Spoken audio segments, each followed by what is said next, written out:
Hello everybody, it's Mendoza. Welcome back for Universal BlueTubers, and today I'm going to talk about my top 10 favorite movies of 2015 so far, in my opinion. But I got one honorable mention. I'll show you guys a poster of each movie, so I'll show you guys the only honorable mention movie with the poster, and I'll talk about a little bit of it.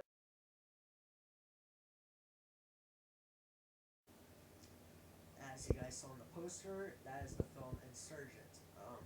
I think it's a decent movie. Um, it wasn't that bad. This is really, really good. The acting department, I would say Channing Tatum is the best part of the movie. She's really good, as well as everyone else. Um, I would say the script would have been better for the other characters. Some of the dialogue feels kind of cliched, but the action sequences are well shot. I gotta say, especially the gunplay in this movie, it's well done. I gotta say, really good. Um, my only problem with this movie is the special effects. It looked kind of PS3-ish. It could have been better. I don't know if it's because of the budget, but overall, I'm gonna give this one a 3 out of 5 stars. It's decent. I don't think it's that bad, but I honestly do like Divergent more. So please, I hope Allegiant Part 1 and Part 2 will be better. I don't know if it could top the original, but again, it's a trilogy series. So yeah, that's my honorable mention to Insurgent. So we're going to start the list with number 10. So number 10 is... It's so funny that I've seen Taken 1 a few years ago, which is one of my favorite action movies. It's pretty good. Taken 2 is boring, and who would have thought they would make a trilogy of these movies? This movie's underrated, I'm being honest. I think it's pretty good if it was a conclusion, I guess. Not a perfect movie. I would give it a C plus if I was taking this movie seriously. But as an action film, I would give it a B plus. It was a lot of fun. You got a solid car chase, a really good shootout, and a chase sequence at the end, and a chase sequence at the beginning. I don't care if this movie ripped off the movie The Fugitive, which is one of my favorite films. I don't care. Yeah, I had to do it because if you guys have seen The Fugitive, you know who quoted that. You guys know Tommy Lee Jones as U.S. Marshal Sam Gerard in that movie. Um, I don't care if this movie was shot bad. Liam Neeson was decent, as well as Maggie Grace. But that's my quick thoughts on Taken 3. So let's move on to number 9. Terminator Genesis. Underrated movie once again. And if you guys don't mind, I'm gonna do a spoiler part of this video. So if you've not seen Terminator Genesis, or if you've seen it, you guys know how this movie was. So basically, let me try to explain the plot to this one because it's a little bit confusing, but it'll make more sense if I spoil it. So basically, John Connor sends Kyle Reese to the year 1984. And Matt Smith's in this movie. If you guys are Doctor Who fans, he is in this movie who played the 11th Doctor, of course. He's Skynet, and he's from a timeline he's not supposed to be in. He turns John Connor evil. Spoilers if you guys haven't seen the trailers. By the way, the marketing sucked for this movie. It showed every single action sequence. Quite a little bit of the climax. Thank you, Paramount. Thank you. But hey, I'll pick this movie up when I pick it up on Blu-ray because this movie's not terrible. So that's how the alternate timeline is created. And also have to stop Genesis from an app on, let me guess, Android phones, the Apple Store, and I'm guessing Google Play, because that's where the Genesis app could be. Or was it Windows? Was it a Windows phone? Yeah, I think it was a Windows phone. My thoughts on this film.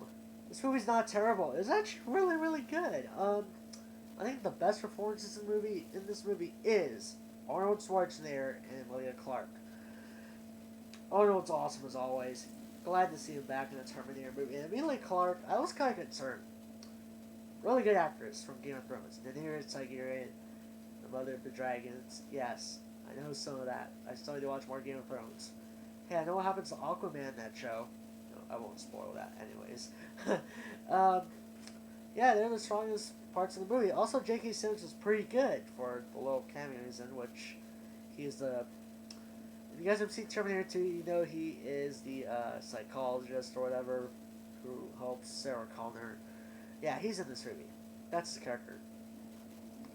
And the other parts of the acting department, I don't hate Jason Clarke or Johnny Cochran. I just wish they could have been a little bit better. Can I be honest? I think Johnny Courtney ruined Die Hard 5 for me, which is one of the worst movies I've ever seen. Die Hard 5 sucks. The action is well done, I gotta say. It reminds me a little bit of the Terminator feel I had. The soundtrack is pretty solid, I'll say. They brought back the Terminator theme at the end of the credits, which I got a little bit goosebumps, plus I almost had a tear in my eye. So Terminator Genesis, I'll give this movie a B+. It was really, really good. So let's move on to number 9.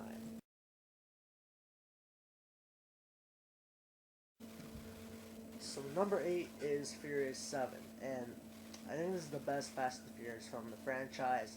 I do like the first one, it's really good. The second one, guilty pleasure, I don't think it's that bad. It's actually not terrible, it's pretty good. Um, Fast and Furious, it was okay. Maybe my least favorite. Could have been a lot better. Fast 5, really awesome movie. Fast and Furious 6, really good movie. Fast and Furious Tokyo Drift, pretty good. The reason why I put in that order because Tokyo Drift takes place between 6 and 7. So Furious 7 is a really good sequel to Fast and Furious Tokyo Drift and Fast and Furious 6. The action is well done, I gotta say. It's really, really good. It does take the action to the next level with the ridiculousness of gravity, and it's quite a spectacle, actually. The acting's really good, and I gotta say, the ending, I had the feels at the end because it was a tribute to Paul Walker. It was a smart move that Universal did after he passed away, like, I believe it was 2013, if I'm not mistaken. But yeah, 2013. But yeah, that's our thoughts on Furious 7. Let's go on to number 7. Jurassic World is my 7th pick because it's also an underrated film. Well, yeah, it is, but it made a lot of money, which I believe is the number 1 highest grossing movie of all time. I could be wrong. Maybe it's still Titanic, but please tell me. I hope I'm not wrong on that one. So, Jurassic World, I like it a bit more than Jurassic Park 3 and the Lost World Jurassic Park. I don't even like the Lost World Jurassic Park anymore, or Jurassic Park 3. I think this is a better sequel. The other two are my least favorite now, but this one was well done. I gotta say, Chris Pratt or Andy Dwyer from Parks and Rec, aka Star-Lord. Hey, I'm an FBI agent. Okay, Parks and Recreation reference I got right there. Chris Pratt's awesome in this movie. He's really good. Also, Bryce Dallas Howard is really good too. Even though they're giving some cheesy lines like, everybody remain calm. Thought the kids were okay. They weren't that bad. Vincent D'Onofrio is pretty much the generic 90s bad guy. If you don't mind, I'll spoil something here. They try to use the Raptors as military weapons. And the giant raptor in this movie, the Indominus Rex, is a giant raptor. I'm not even kidding. If you guys have seen the movie, you know what I'm talking about. Which, by the way, if you guys are seeing this video, as of this week, go see this movie in IMAX 3. Tomorrow will be the last day. It will be in IMAX 3 before Transporter is going to come out, whatever that sequel is coming out. Special effects are good. They're not terrible. The score for this film is incredible. Cinematography is really good too. The action in this movie is really good too. Suspense, not bad. It's a little bit cheesy, but overall I'm going to give Jurassic World a yes. I had to do my Jeff Goldblum impersonation for this video. I would give it a B-. It's pretty solid overall. So that's my number 7 pick. So let's move on to number 6 pick.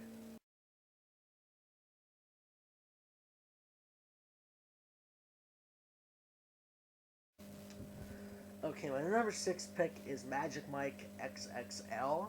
So before we even talk about the sequel, let me talk a little bit what I thought of the first one. The first one surprised me. I thought it was really good.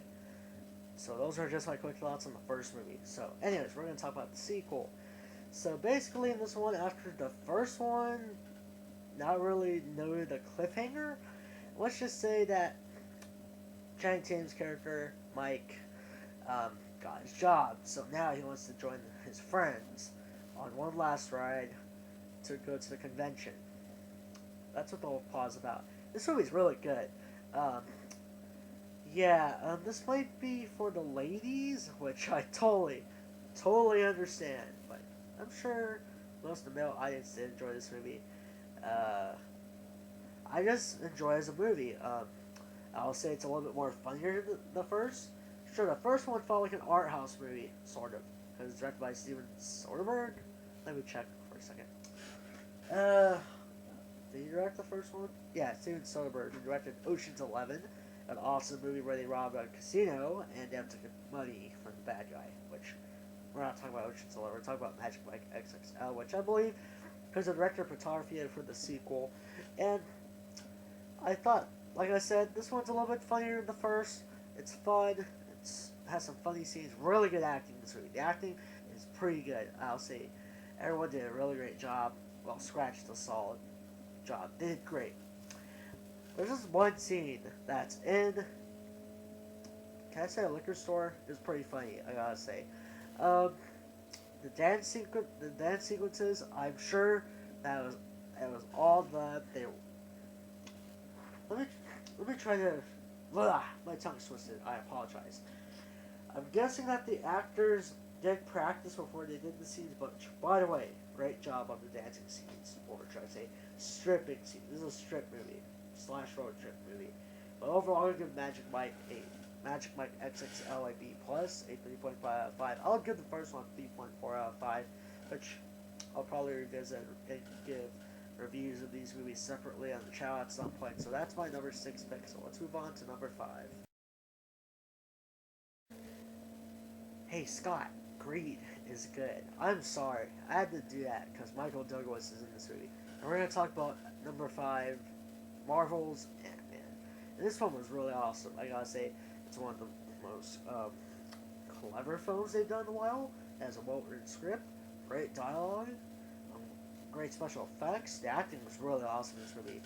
Except, I didn't mind the villain. I thought he was okay, not terrible. But if you've seen a plot to this film, it might be similar to other heist movies. Sure, it might be cliche, but it's done in a very unique way. This movie's really funny. Hey, welcome to Baskin Robbins. What would you like to order? Do you have hamburgers at this place? No, we sell ice creams only. Hey, Baskin Robbins always knows. Yeah, if you guys do see this movie, stay after the credits. And there's also a mid-credit scene and a awesome Stanley cameo near the end, which is really funny as always. So that's my quick thoughts on Ant-Man. So let's move on to number 4.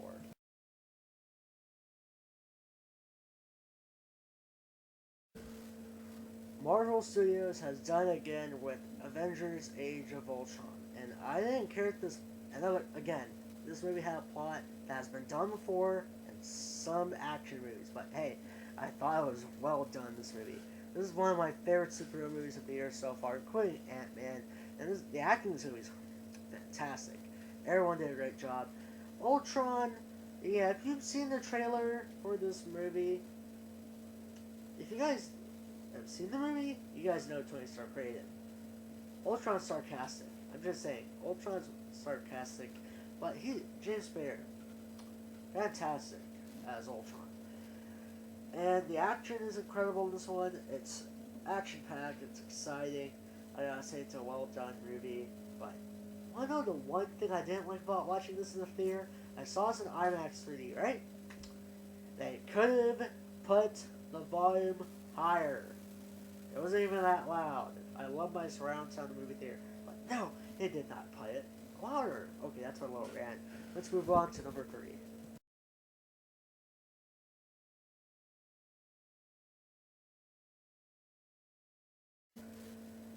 Benji, open the door! Yeah, I gotta say, this movie has one of the most funniest opening scenes I've seen in the series so far. I'm not gonna lie. I was laughing so hard I almost cried. I'm not even kidding. Mission Impossible Rogue Nation at number 3 is one of the best in this series, and this could be my favorite next to Ghost Protocol. This movie was suspenseful. It had one of the most craziest things that Tom Cruise has ever done in a movie, him hanging off an airplane. And also going underwater with, I don't know how many minutes he had of oxygen while shooting it, but that scene, my heart was pounding. I don't know if I could breathe. And he's on a motorcycle without a helmet. Isn't that dude crazy? But hey, he's one of my favorite action stars. The acting is superb. I thought the villains were interesting. And the action in this movie is well shot. I think one of the best fight scenes in the movie is the Opera House. Wow. One of the best I've seen on screen. I saw this movie at IMAX. One of the best movies I've heard and looked at in the big IMAX theater. This movie's funny. It's well written. And Christopher McQuarrie, two thumbs up to you. He did a great job.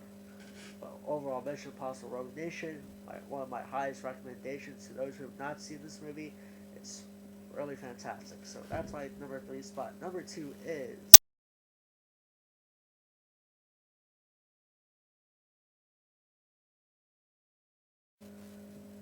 Manners Maketh Man.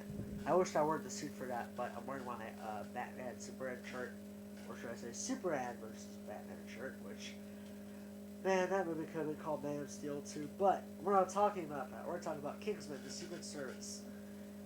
One of the best action movies I've seen all year. It's original, it's unique, and it's an awesome homage to the Bond films. Acting's perfect, it's well done. The action's really ridiculous. If you guys have seen the church fights in this film, oh my god, I did not know what I was watching. It was violent, it was insane, it was chaotic. That's the only way I can describe the church fight scene, but it's bloody, it's stylized. It had an awesome cameo by Mark Hamill. But overall, Kings of the Secret Service. If you guys have not seen it, highly recommend it.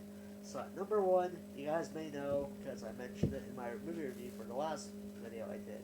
So that film is Mad Max Fury Road. By the way, this is not my Blu-ray, it's my brother's. So I've yet to, do a Blu-ray review on this film at some point, which I'll revisit the film on Blu-ray. So anyways, can't wait to check it out on Blu-ray. Mad Max Fury Road. This movie is incredible. It's one of the best action movies I've ever seen in my life. Might be in my top 10 or top 5 now, because it's so unique. The colors in this film look incredible, because it has like this yellowish green, a goldish type. And Tom Hardy's really good. Charlize Theron stole the show because she was the main lead. Max was just a sidekick, and he's like this, what? Now. Let's just pretend there's a shotgun he's holding. He's like, what? Now. What? And he just kind of talks weird in this movie, but this movie is intense, action-packed, and it's a thrill ride. So let's just say, if you're watching this in the movie theater or at home, just pretend you're in a roller coaster, you have a lap bar on your thing, and you're hanging on for the craziest thrill ride you'll ever watch. So yeah, that's my number 1 pick for the favorite film, my favorite film of the year so far of 2015. So let me know down below what you think of my list. Did you like it? Also like this video, subscribe to our channel, and like our Facebook page. And I'll see you guys next time. Take care.